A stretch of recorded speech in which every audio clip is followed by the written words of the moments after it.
welcome to the Earth Feels podcast. I'm Rose. And I'm Christine. Welcome to Earth Feels, the podcast for people feeling overwhelmed by the endlessly gloomy climate news. Where every week we have soul-based conversations about climate change and explore the idea that climate change may be happening for us as much as it is happening to us. If you are ready to shift your focus and secure the future for our kids and our grandkids, then this is the podcast for you. And yes, we do know how to spell.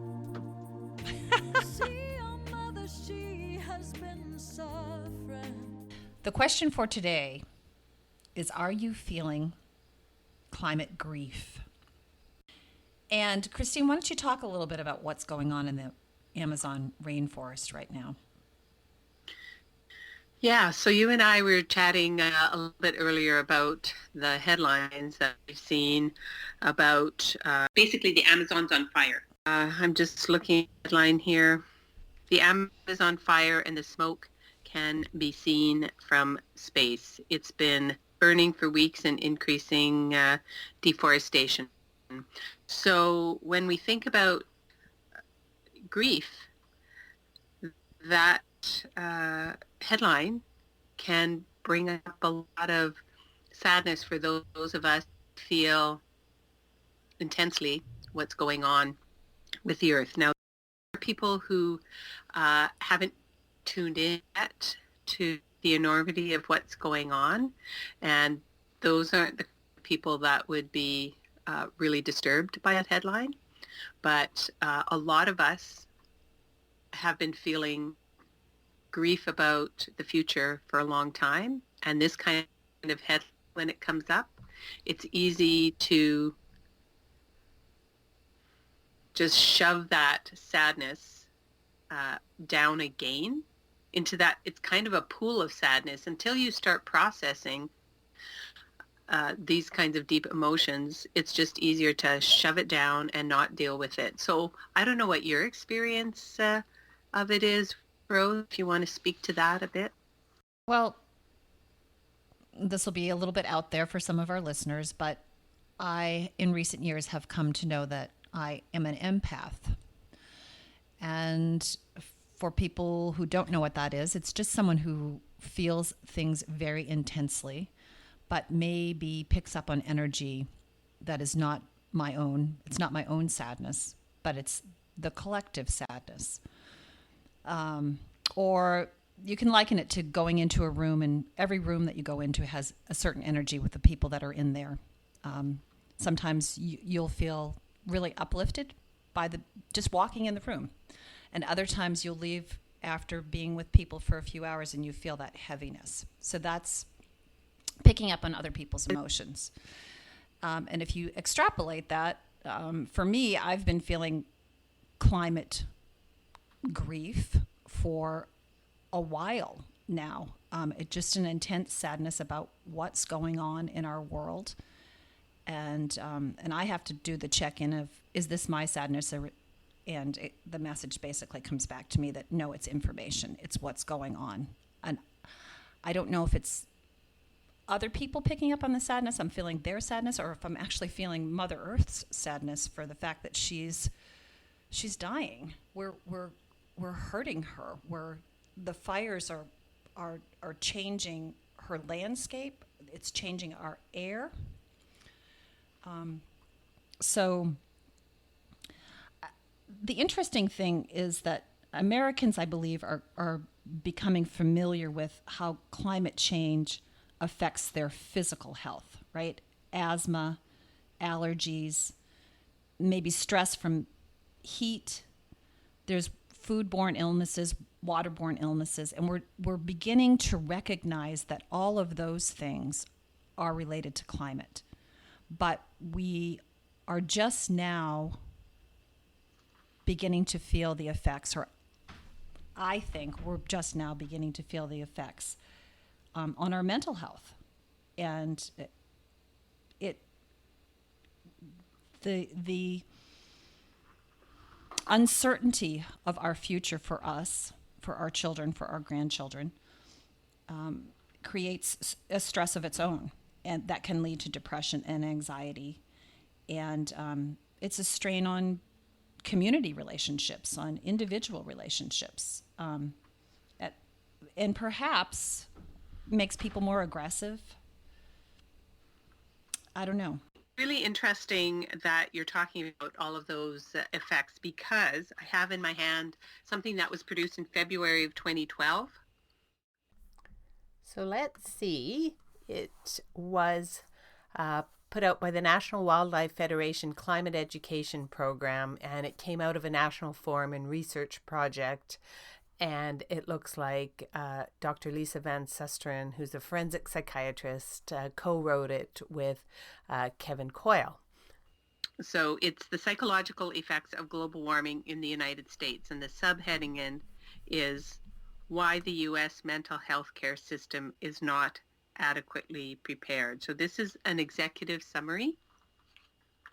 And I came across it back in 2016 when I was getting ready to present on climate trauma and the energy medicine technique that I use in my practice, at least one of them, which is EFT, or emotional freedom technique. So I did a workshop in 2016 at the Association for Comprehensive Energy Psychology in California that year, but on climate trauma and using EFT to address that.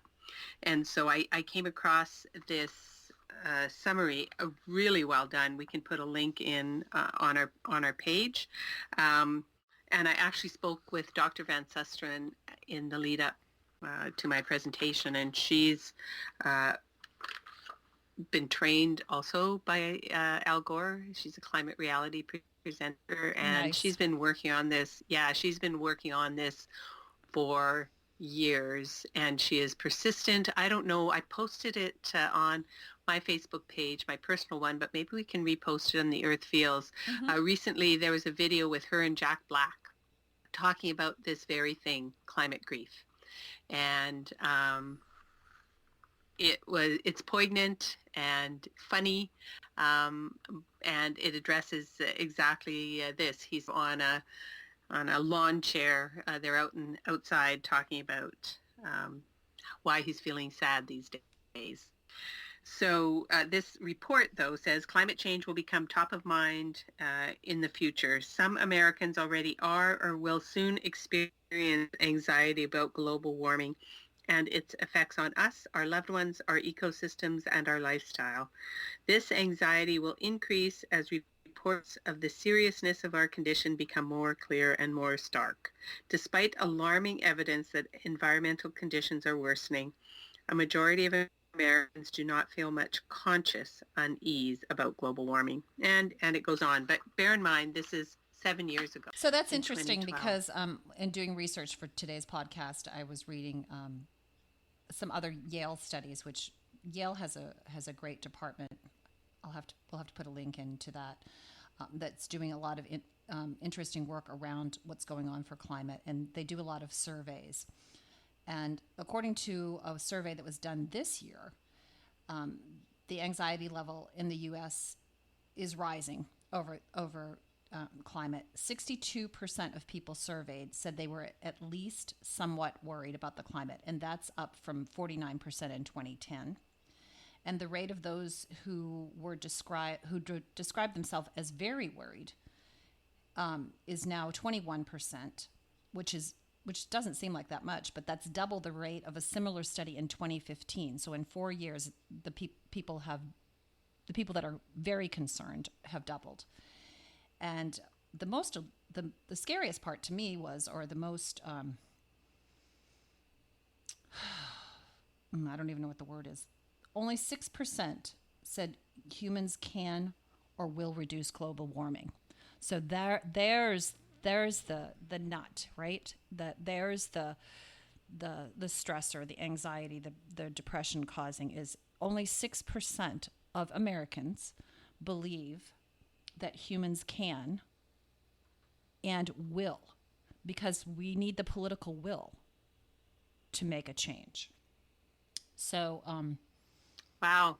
So that means 94% of your citizens don't think that we will make the changes, even if they recognize how important those changes are. And it probably isn't that much different in Canada and in other countries around the world, I would imagine. I'm just guessing. But that is really interesting, which again brings me to the importance of what we talked about in our last podcast, which is Project Drawdown. There are solutions. They're economical. The technology is all there. They're improved quality of life. Like there's so many solutions, and some of them take government intervention and some of them don't. And they can be done at a municipal level, at a state or provincial level, as well as the national level. And there are things that are happening at those levels. And so do you ever watch, it's called The Good Place? Oh yeah, love that show. Yeah. Okay, Yeah, so we don't want to, if for people who haven't seen it, we don't want to give away the really important sort of. Oh, it's lots of twists and turns. Yes, especially at the end of the first season. Exactly. But yes, exactly. Yes. So if you watched it, I just want to say, if you watched the first couple of episodes of the first season and gone, not so great, don't know why anybody would recommend it, watch to the end of the first season and then decide if you're going to watch anymore. So we're rewatching it as we wait for the next season to come up on Netflix. But there was one point in the episode that we watched, it might be season 3, but where the character played by Kirsten Bell says they're constantly up against impossible odds.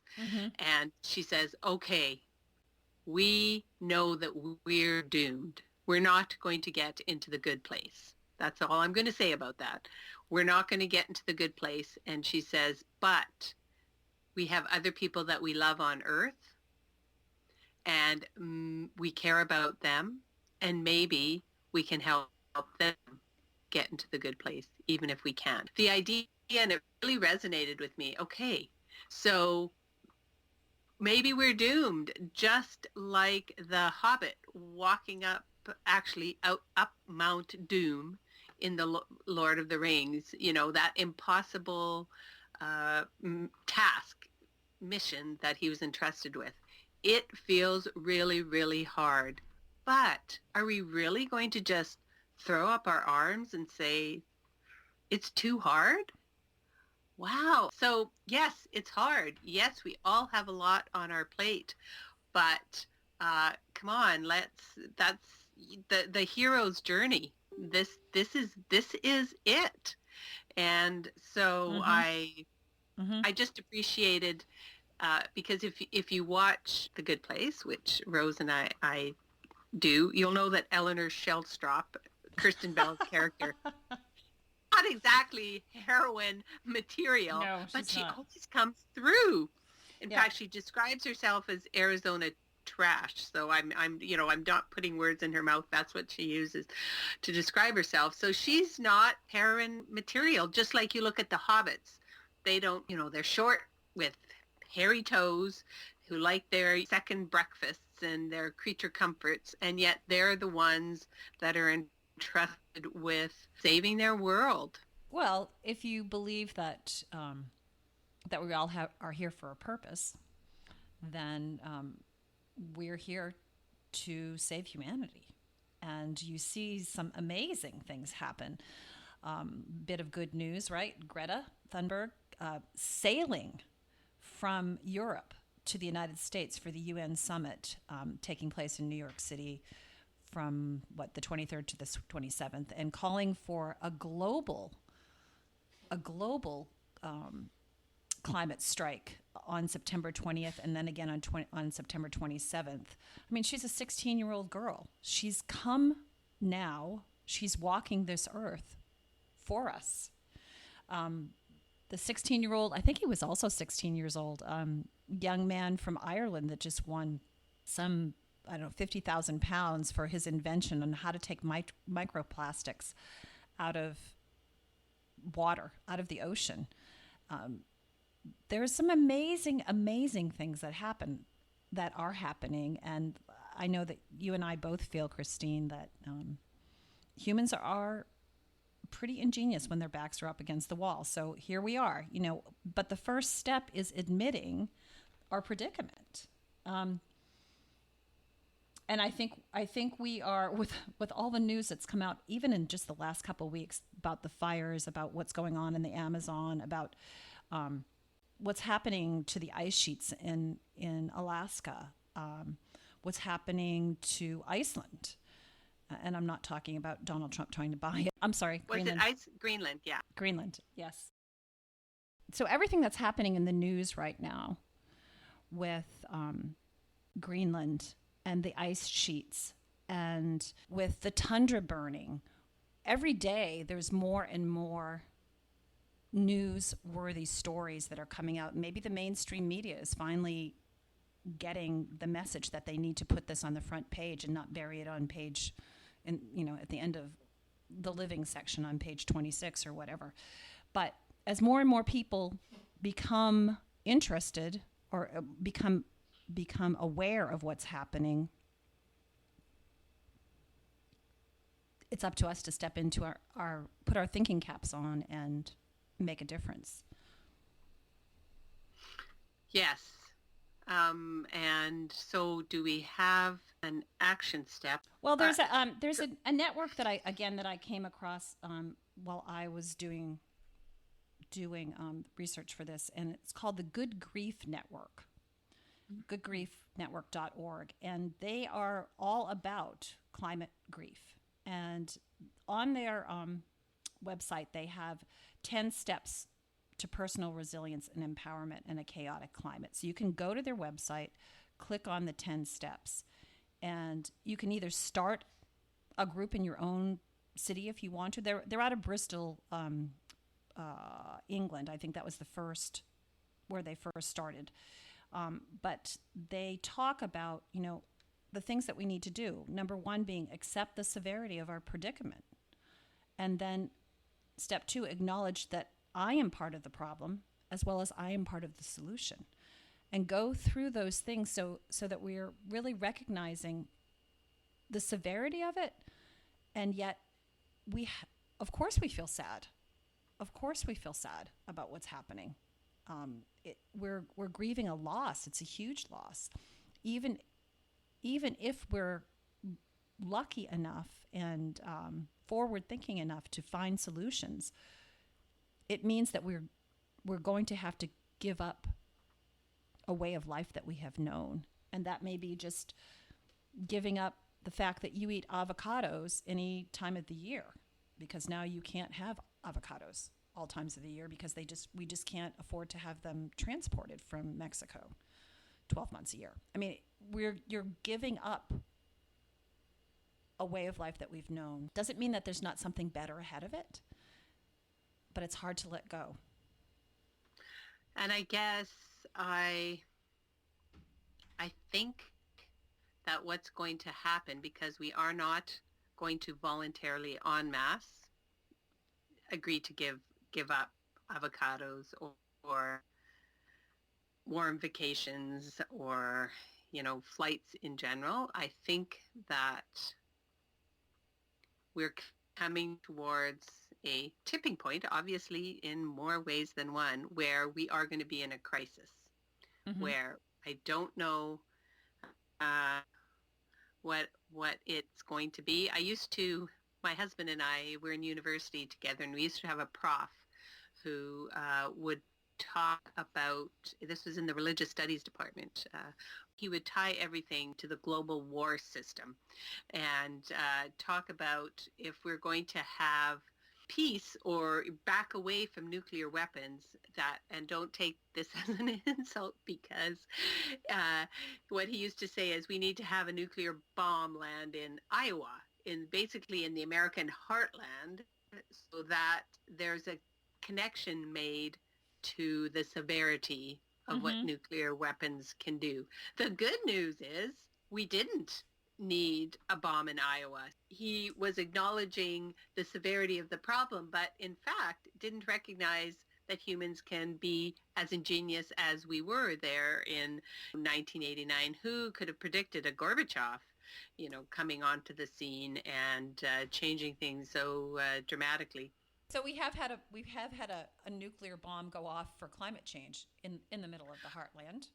We've had the Mississippi be flooded, and the whole heartland's been flooded for 4 months.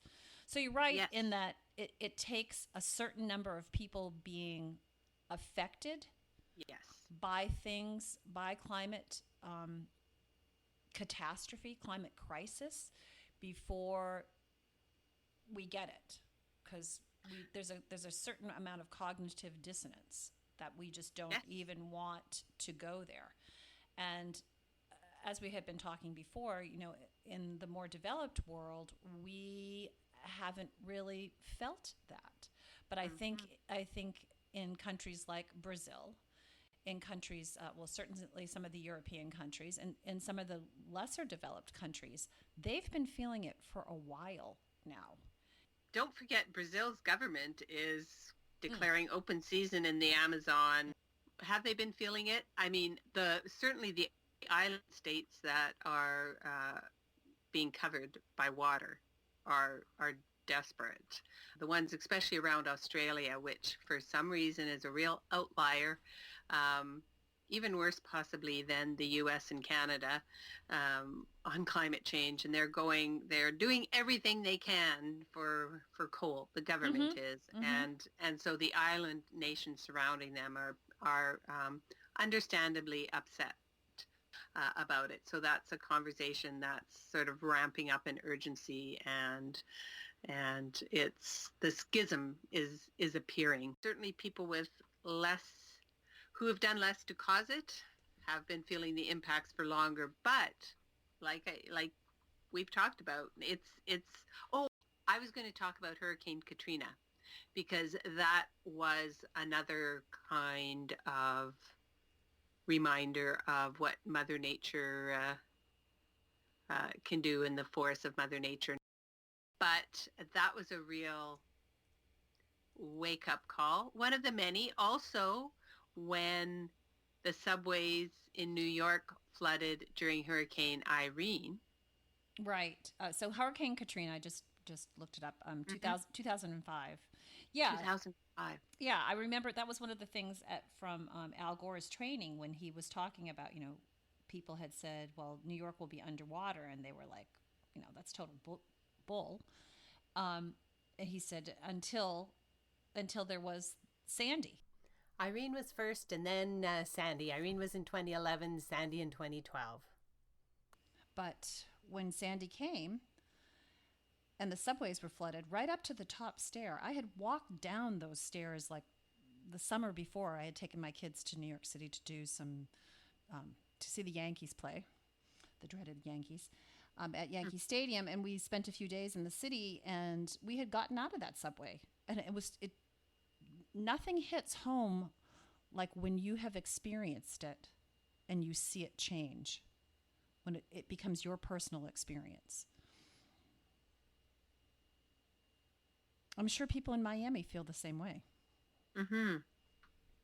Well, and like you say, the flooding in the Mississippi this summer, and that is really the American heartland, and farmers in the Midwest not being able to put a crop in. We shall see. We're moving into even more interesting times. Interesting times. Yes. So our action tip today is going to the goodgrief.org website. Okay. And take a look at the 10 steps to help you deal with your climate grief. All right, great. Now for the good news today. Well, we talked about, Greta sailing coming to the United States, and sailing on a ship that's powered by solar. So she's not flying; she's walking her talk. And again, I would say the good news is that there is the opportunity on September 20th for all adults worldwide to step up and support our kids and our grandkids who this is their future. Thank you for that reminder, Rose. Excellent action tip. And next, our sanity tip. Watch The Good Place. But in general, choose to do something that makes you laugh. So whether it's cat videos on YouTube, reading one of your favorite authors who's more lighthearted, or watching The Good Place, or get together with a good friend. And our sanity tip is don't try and do a podcast when you're technically challenged, because, wow, we can laugh about it now because we're connected and it's working. Okay, well, that's our disjointed podcast for this week. We'll see you next time. Thanks for listening. That's this week's episode of Earth Feels. Special thanks to singer-songwriter Kristen Hoffman for generously allowing us to use Song for the Ocean.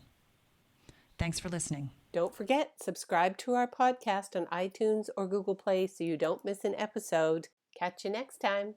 Bye-bye. Children of the earth, I'm calling out. There's a mission for you and for me. You see, your mother, she has been suffering, and the truth is told beneath the sea.